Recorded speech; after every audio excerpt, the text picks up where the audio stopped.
자, 봄철이 되면 다들 즐거워하시고 꽃구경 다니시는데 이때 가장 괴로워하시는 분들이 바로 비염이 있으신 분들입니다. 그래서 오늘은 비염에 대해서 그 원인과 그 치료법에 대해서 한번 알아보도록 하겠습니다.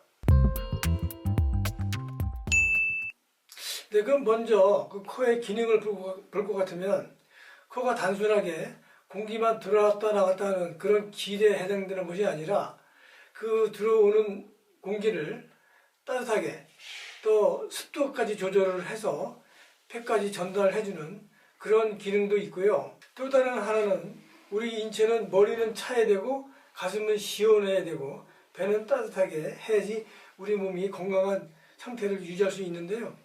우리가 마시는 공기를 유입을 통해서 이 뇌를 식혀주는 그런 또 역할도 하게 됩니다. 즉 코는 호흡을 통해서 뇌를 보호하는 그런 기능을 하고 있는데요. 또 그래서 이 코 속에는 우리 몸에서 가장 약한 동맥인 혈관이 있어 머리에 열이 생기거나 압력이 높아지게 되면 그 안전핀 역할을 하는 그 혈관이 자동으로 터지게 되어 있습니다. 그래서 우리가 이것은 특히 이제 유아들한테 많이 나타나는데요. 이 코피를 자주 흘리는 애들이 그게 병이냐? 그렇지 않습니다. 자기 스스로 뇌를 보호하기 위해서 코피를 자주 흘리는 경우가 있으니 이런 경우는 특별히 크게 걱정 안 하셔도 될 것 같습니다. 네, 그 다음으로는 이제 코의 구조를 이제 살펴봐야 되는데요. 이 코는 생각보다 상당히 복잡한 그런 구조를 가지고 있습니다. 네, 코는 상비각계, 중비각계, 하비각계 세 개의 물렁뼈 조직으로 콘다를 세우고 또 조평머리라고 하는 뼈로 비강 안을 이게 구성하고 있습니다. 이 상중하비각계는 8개의 그 부비동으로 연결되어 있는데요.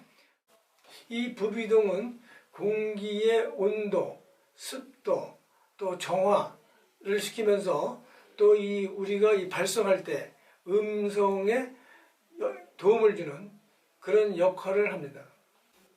그러면 비염에 생기는 원인을 우리가 이제 살펴볼 것 같으면 이 골타요법에서는 이 호흡을 하는 공기를 정화시키고 가열시키고 또 가습해주고 하는 이런 기능을 해야 되는데 이러한 기능은 코에 혈액 공급이 왕성해졌을 때 제대로 이행할 수가 있습니다.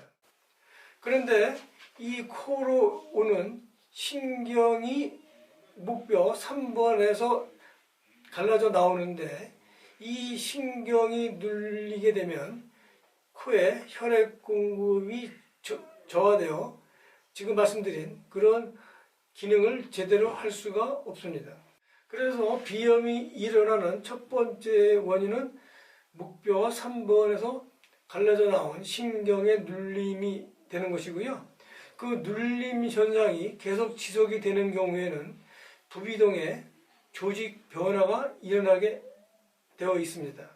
그 비염의 증상은 코막힘, 또 재채기, 또 맑은 콧물, 또 비강 내에서 분비되는 물질이 코 뒤로 넘어가는 우리가 흔히 후비루라고 하는데요. 이런 증상도 생기게 되고요. 또 계속 만성적으로 진행되는 경우에는 후각 손실, 또 후각 감퇴 이런 증상들도 일어나게 되어 있습니다.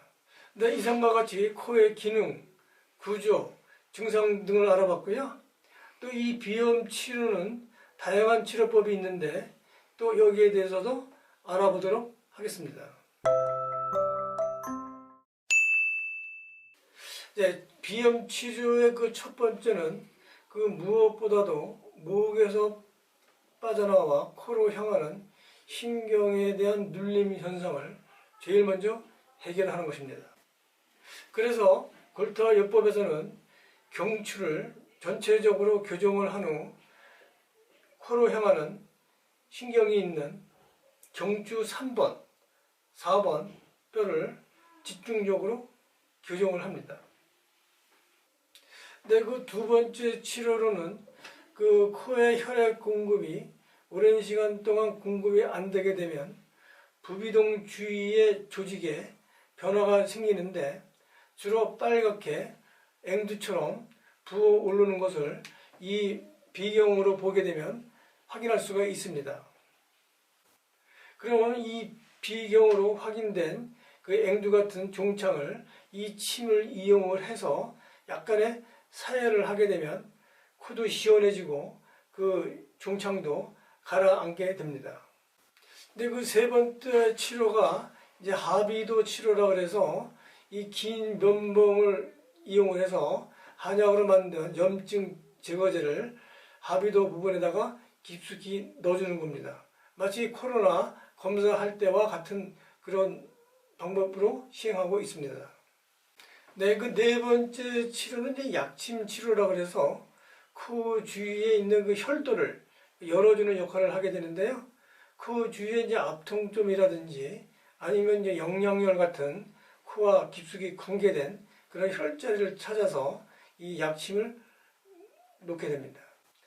또 다섯 번째로는 하비도 확장술이라고 해서 비염이 오래되게 되면 코막힘 또 종창 등으로 인해서 비강안이 좁아지게 되는데 이 풍선을 그 속에 넣은 후 공기를 주입을 하게 되면 하비도까지 연결되는데 그때 비강안을 넓혀주는 그런 또 치료술도 있습니다.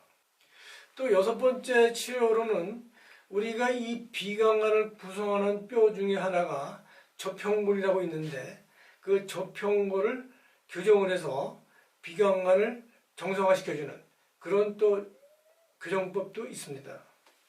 그 다음에는 이제 침법이 있는데요.